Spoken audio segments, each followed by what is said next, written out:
Ketika saya pertama kali mengambil pekerjaan ini sebagai sopir truk jarak jauh, saya pikir itu akan sangat menyenangkan.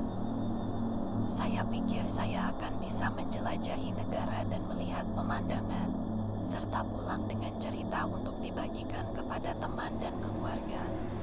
Saya benar, pekerjaan ini memang mengasyikkan, tetapi saya segera menemukan bahwa saya lebih baik tidak membagikan cerita-cerita ini kepada orang-orang dekat saya.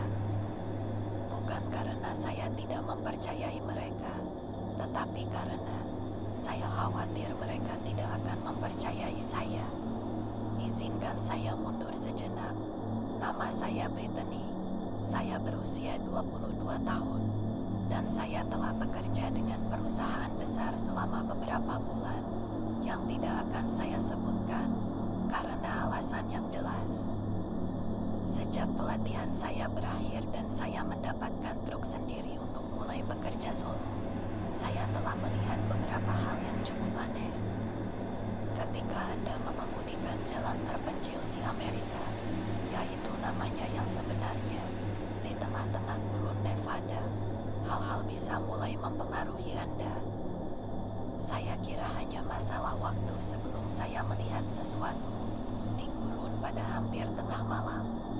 Saya masih memiliki 1 jam lagi ke tempat peristirahatan truk terdekat, dan meniupkan udara dingin ke wajah saya adalah satu-satunya cara untuk mencegah diri saya tertidur di belakang kemudi.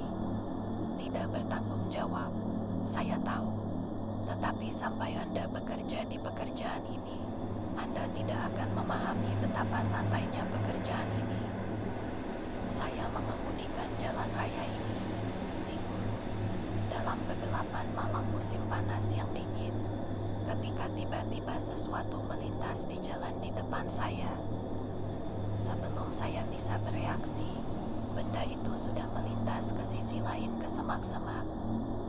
Saya hanya sempat melihat sekilas, tetapi saya yakin itu tampak seperti anjing putih besar, lebih cepat dari anjing manapun yang pernah saya lihat. Saya mencoba mengabaikannya dan terus mengemudi. Saya sering melihat hewan melintas di jalan di malam hari. Itu tidak tampak seperti sesuatu yang perlu dikhawatirkan. Belum 1 menit kemudian, saya merasakan truk saya meluncur ke kiri dan ke jalur lain. Saya segera mencoba mengemudikannya dan mengerem agar tidak menabrak. Mudah untuk membuat truk seberat 80.000 pound menjadi tergelincir. Saya memperlambatnya dan mengendalikan kembali.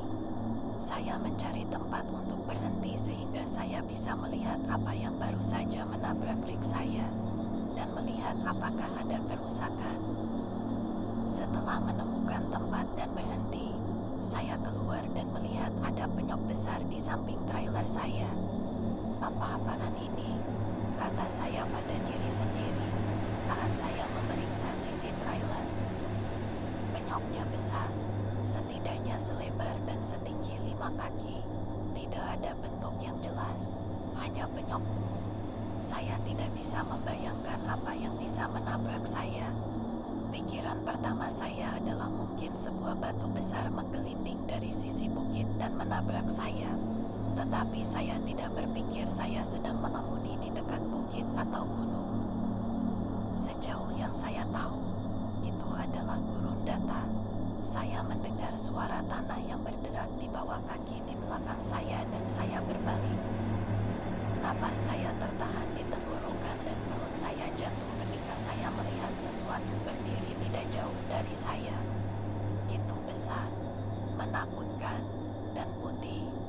Saya bahkan tidak bisa menemukan kata-kata untuk menggambarkan apa yang terlihat oleh makhluk ini. Itu terlihat seperti anjing besar sekali, dan itu adalah deskripsi yang sangat longgar. Itu berdiri di 2 kaki pendek dan kekar, dengan lengan panjangnya mencapai di bawah lututnya. Baunya lebar dan bergetar, seolah-olah baru saja berlari maraton. Kepalanya sebagian besar berbentuk seperti serigala, dengan moncong besar yang dipenuhi gigi tajam yang terbuka dalam geraman. Air liur menetes dari mulutnya. Mata hitamnya menembus saya, penuh dengan kebencian dan lapar. Saya tidak bisa bergerak. Saya membeku di tempat. Makhluk ini berdiri di antara saya dan satu-satunya keselamatan saya, truk saya. Kami saling menatap selama beberapa saat sampai saya memecahkan kesunyian. Kau sangat jelek, sial. Petik 2. Makhluk itu menggeram pada saya. Lalu, dengan cara yang sangat tak terduga, ia berbalik dan berjalan perlahan menggunakan keempat anggota tubuhnya, menjauh ke semak-semak dan ke malam. Saya berdiri di sana selama beberapa menit, bertanya-tanya apakah ia akan melompat dan memangsa daging saya kapan saja. Itu tidak pernah kembali. Saya berlari ke depan truk saya dan melompat ke dalamnya, mengunci pintu dengan cepat dan memaju secepat yang bisa dilakukan oleh truk 18 roda, yang sebenarnya tidak cepat sama sekali. Tak lama kemudian saya kembali ke jalan raya dan melaju seperti hidup saya bergantung padanya. Untuk sementara, rasanya memang seperti itu. Dalam waktu setengah jam, saya sudah sampai di tempat peristirahatan truk dan berhenti untuk malam. Tidur malam itu sulit. Saya yakin setiap suara yang saya dengar adalah makhluk sial itu kembali. Untungnya, malam itu berlalu tanpa insiden lain.